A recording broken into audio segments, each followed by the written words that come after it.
Yesterday, the spokesperson of the Donetsk People's Republic militia, Edward Basurin, revealed that according to their intelligence, the number of Ukrainian soldiers in the Donbass is around 90 to 100,000. Though perhaps even more interesting was the revelation that these forces are concentrated across a huge area, which stretches about 200 kilometers from north to south, and westwards into central Ukraine. At the same time, we have Western intelligence sources and media, which is finally starting to wake up to the fact that there is going to be an enormous battle in the Donbass, stating that perhaps around 150,000 Russian soldiers might participate in this operation. And this is the reason why I am making yet another video which is discussing the Battle of the Donbass. Assuming that these reports are at least somewhat accurate, this is, without a doubt, going to be by far the largest battle of the 21st century. That is to say, the largest battle of the 21st century thus far. But perhaps even more striking is the fact that this may actually end up being the largest battle since the Second World War. And to my knowledge, the only military operation that compares with this one in scale is the Battle of the Chosin Reservoir, which happened in the year 1950 during the war in Korea. That battle also saw about 100,000 soldiers fight on the American side and 150,000 soldiers on the Chinese side. But of course, wars and battles today are very different from wars and battles 72 years ago. And one could easily argue that the sheer amount of modern fighting equipment that is going to be present on both sides in this battle, though undoubtedly much more on the Russian side than on the Ukrainian side, and the fact that both armies are going to be motorized, means that this battle will perhaps be of an even larger scale than any battle that has been fought since the Second World War. Or even if the army sizes that we're hearing are exaggerated, this is still without a doubt going to be the largest singular battle in modern history, that is to say, since the end of the Cold War. And it is also without a doubt that the future course of the war for Ukraine will be decided by how this battle plays out. If the Russian forces succeed in their operational objectives, then the majority of Ukraine's fighting force will be destroyed. And I will remind everybody that it's not just the fact that we have an enormous army grouping in the Donbass.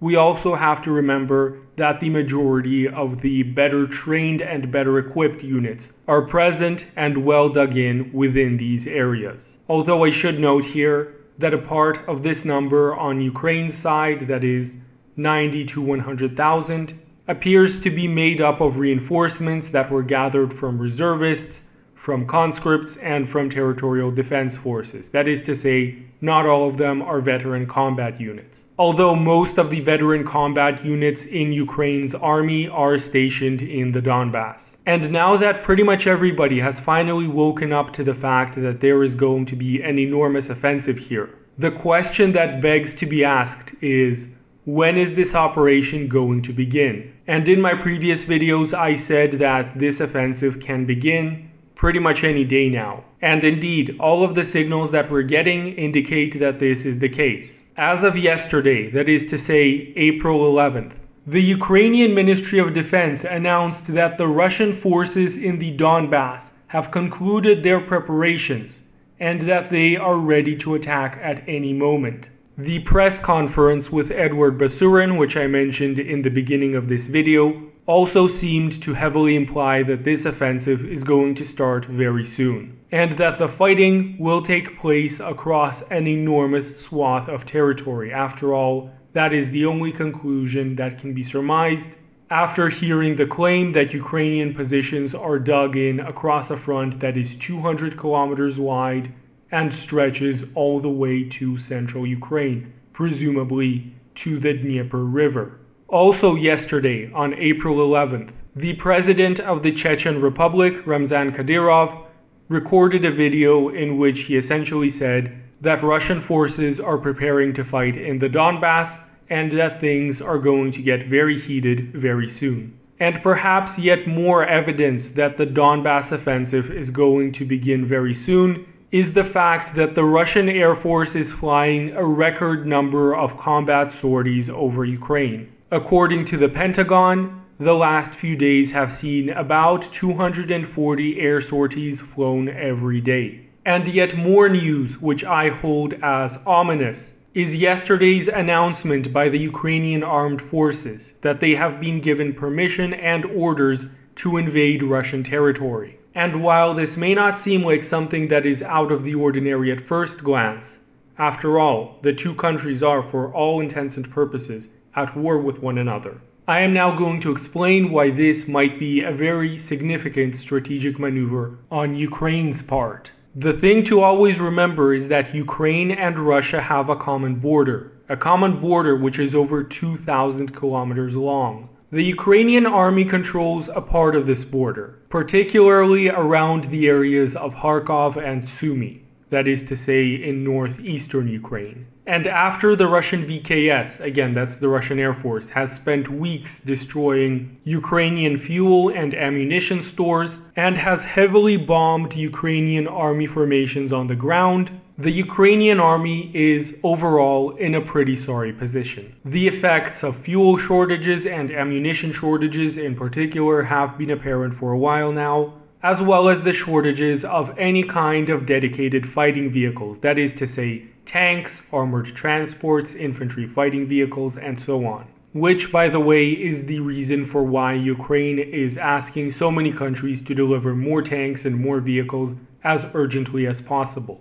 They have very few left of their own. But of the several brigades that are stationed in this area within northeastern Ukraine, there are still some combat-capable units. And if these units were to enter into Russian territory, they certainly wouldn't be able to attack any major city or even a town. However, seizing a few small population centers, that is to say, villages of a few hundred people that are within 4 or 5 kilometers of the Russian-Ukrainian border, would most likely be well within their ability. And this is one of the big problems of sharing a border with the country that you're fighting. At this point, there would be very little that any Russian force would be able to do to be able to intercept any Ukrainian force in time. That is to say, Ukraine probably could take a few small Russian villages that are near the Russian-Ukrainian border. After which, they would almost certainly use the fact as propaganda material to say that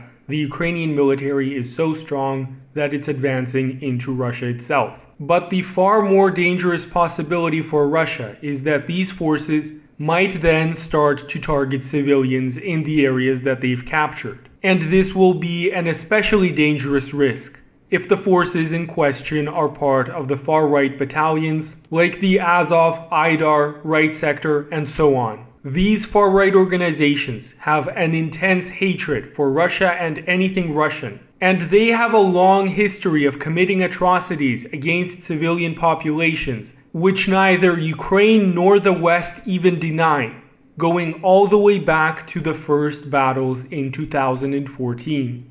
Of course, there are also Russian forces that are protecting this border, but the reports that I'm hearing suggest that the Russian force in this area is not numerically superior to the Ukrainian force. And I would remind everybody that the shared border is very long, which means that parrying such an attack for the Russian National Guard or whichever other force may be stationed here would be rather difficult. And here is where this ties into the Battle of the Donbass. If Russia wants to defend these areas more securely, it has to redeploy some of its forces that would otherwise fight in the Donbass, and these forces would instead have to be stationed in this area, which is several hundred kilometers away from the main contact line. So by threatening to attack Russian territory directly, the Ukrainian military is also in its own very shrewd manner preparing for the Battle of the Donbass. So, these are all of the signs which lead me to believe that the Donbass offensive is imminent. However, the one big caveat in all of this logic is that all of this is being dictated by the Russians. Because the Russian VKS controls the skies, because Russian forces have overwhelmingly superior operational mobility, And by large, the Ukrainians are sitting in what the Russians call a deaf defense, which is to say that most Ukrainian army formations basically don't have the logistics to do anything but defend the small pockets of territory that all of these formations are individually located in. The terms of this battle, including when it begins, will be dictated by the Russians. And like any good military, the Russians know how to feed tactical disinformation to their opponents, and they know how to conduct military feints. I would not exclude the possibility that the Russians may wait for the fighting in Mariupol to subside completely, and that they might choose to take the additional time to continue laying waste to the Ukrainian military using all of the aircraft that they have, that is to say, fighter jets, attack helicopters, and combat UAVs. Though personally, I don't think that this will be the case for very long, given how prolific Western arms supplies to Ukraine are becoming. Given all of these arms shipments, of which there seems to be more and more every week, it is likely that the Russians will calculate the opportune moment to strike being now. That is to say, before any significant amount of this equipment can reach the front lines in Ukraine. Of course, whether or not this is the case, and this offensive begins within the next 2 or 3 days, we are going to know very soon. The last thing that I will say about this battle is that it is going to be a Russian military victory. There is absolutely no doubt about this. As I discussed in my previous videos, which touched upon the Donbass and the overall war in Ukraine, anyone who says that Ukraine has a prayer of beating the Russian military in a direct confrontation is either downright lying or is so clueless as to what they're talking about that they should not be talking about it in the first place. Without direct and massive military intervention from NATO, this battle and the whole war can only have one conclusion. And the only questions that remain is how long it will take to reach this conclusion and how high of a price the Russians will have to pay. That is to say, how long this battle and this whole war continues, and how high Russia's casualties will be. Casualties are an inevitable fact of war. Casualties will always happen in any fighting. If one side does not take any casualties, then it's not a war, it's just a one-sided massacre. And as I have stated in my previous videos, the Ukrainian objective is not to achieve a military victory here. It is, instead, to incur the highest possible casualties among the attacking Russian force. And the Russians are not going to have an easy time here. Judging by past experience, the Ukrainians are, without a doubt, going to keep most of their forces holed up inside cities and residential areas, especially cities such as Kramatorsk and Slavansk. The growing consensus is that the fate of Mariupol awaits these cities as well. And in this case, the only way to avoid bloody city fighting is for the Ukrainian forces to not fortify their positions inside these cities. But of course, they know perfectly well that if they choose to instead fight in the open field, they will be annihilated by Russian artillery and air power. Which is why the Ukrainian forces will almost certainly stay inside these cities, and we will have more bloody urban battles. So of course, it is without a doubt that the Russians will take some casualties. We will see some more pictures of destroyed Russian tanks, destroyed Russian vehicles, captured Russian soldiers, but the scale of Russian losses in this phase of the war, and the kind of fighting that we're going to be seeing, is not going to resemble the first phase of this war at all. And I say this with confidence based on 3 things. The first one is that the Russian military has adjusted its tactics. That's why we barely saw any Russian losses after the first week of this war compared to the very first week. The second is that unlike the state of the Ukrainian military back in February, today's Ukrainian military is a shadow of its former self. It has some capable fighting units, but by and large, its logistics have been obliterated from the air, The majority of its specialized fighting equipment is either irreparably damaged, out of fuel, or outright destroyed, and most of its forces, especially those on the contact line, are fatigued after being bombarded from the sky and by artillery for over a month. And lastly, and admittedly perhaps least notably, the Russians appear to be pulling up the more elite units of their army, which have better gear and higher quality vehicles, particularly armored vehicles, than many other units. Most notably, this includes variants of the T-80 main battle tank, specifically the T-80BV, and various upgraded BMP-2s. Lots of heavy artillery, perhaps most notably the thermobaric rocket launchers, the TOS-1A, are in the Donbass, and there is also the fact that this area is geographically much smaller than the area in which the first phase of the operation was conducted. This means that overall, there is going to be a much higher density of air support and artillery support, and this will help the Russians a lot more than it will the Ukrainians, because the Ukrainians do not have that much artillery and basically have no air power left. And the objective of the Russian force, which, by the way, they are not concealing, is to destroy as much of the Ukrainian military as possible in this battle. Again, this was pretty much outright stated during the press conference with Edward Basurin. And here is where I am going to again bring up the fact that numerous river crossings over the Dnieper River, which runs through the middle of Ukraine, have not been as of yet destroyed by the Russian Air Force. Well, to me it seems that the most opportune moment to destroy all of these bridges is as soon as this offensive begins, to prevent the Ukrainian military from attempting to retreat into western Ukraine. Although again, whether or not this is the case, we will undoubtedly see, if not very soon, then sometime in the not so distant future. In conclusion, the world holds its breath, awaiting to see what will take place in the Donbass. And the battle that is imminent is going to go down in history as the largest single operation, the largest battle, if not since the Second World War, then definitely in the modern era.